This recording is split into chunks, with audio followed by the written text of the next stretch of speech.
Hey guys, we're back. This time we're taking a look at another tank for the Gale Force 9 tank skirmish game. This time around it's the British Churchill. And about time I got a heavy tank for my British to go with those Fireflies I've been using and the Comet. And we'll get right in and take a look.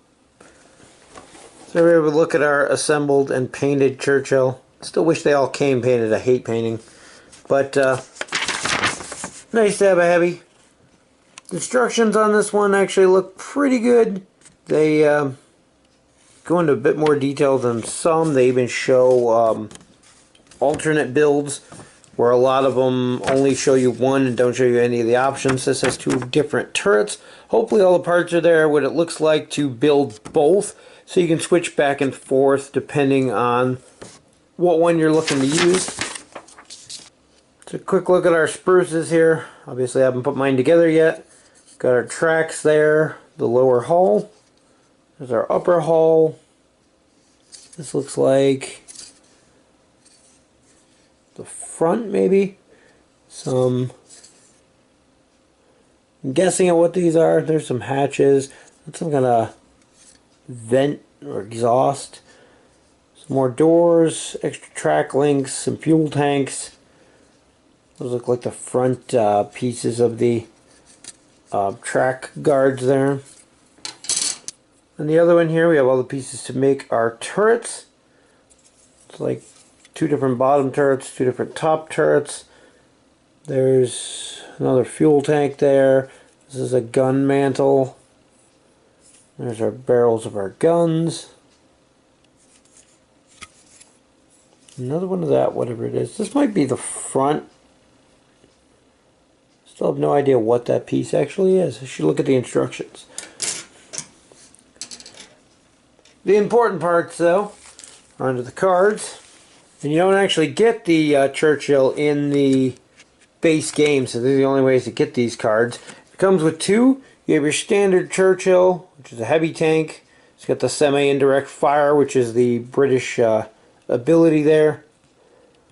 5 initiatives, pretty good. 4 attacks, kind of on the mid-tier. 2 armors, meh. But the 7 hit points, or hull points there, actually make up for it. As a heavy tank, you don't lose any defense dice from side shots, so that 2 isn't too terrible. And then you have your semi-indirect fire rule, which basically lets you choose some of your dice and then re-roll the rest if you're stationary when you fire. And our second option here is a little cheaper than the other one, 4 points less. And you get the same 5 initiative. You have 1 less on your attack value.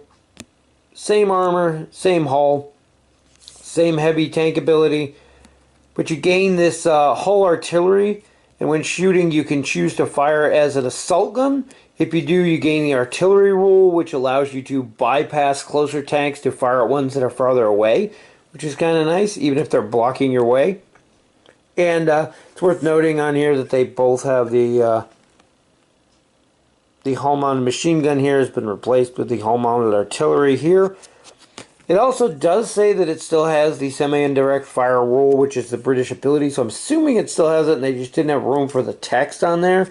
Otherwise, I don't think it would be listed on there, but both are good options. I think I prefer the standard Churchill, but I can definitely see where the indirect fire would come in handy.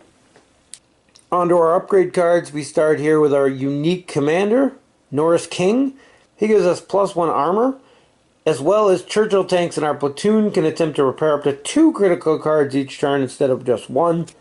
Very nice if you're running multiple Churchills. Still, if you only got the 1, he's nice to have in there to boost that armor value up to a 3. Next, we have a new doctrine, King Force. And this one could be put on Churchill tanks only, so that kind of limits it in that. But if the tank shoots a target that shot at it earlier in the turn, it gains +1 damage. Very useful there, but it definitely has its limitation to the fact that it's restricted only to Churchills. Then we have a couple generic ones here. Brawler, which gives you +1 to your initiative in the shooting phase, and the tank can re-roll one of its attack dice when it's within 1 measuring arrow of its objective. And then we have add-on armor. You actually lose an initiative. You also lose the fast keyword if you have it. And then when defending, the tank may re-roll any one of its defense dice. Kind of nice to have when you only have that 2 defense, possibly 3 if you're using our named commander there. But losing the fast keyword really doesn't hurt you too much on this because this tank doesn't have the fast keyword. That -1 initiative, it can come into play if you're using the King's Force Doctrine, which gives you that bonus to shoot back at someone who shot at you during the turn. That way, you lower your initiative. That way, they're shooting first. They're going to shoot at you before you shoot back. You gain that extra bonus. You got the extra armor to take the hit. So they kind of combo well together. And then finally, we have Contender, which is +1 to your initiative in the movement phase. This tank can re-roll any one of its defense dice while within 1 measuring arrow of an objective. Kind of nice. It goes right along with Brawler there.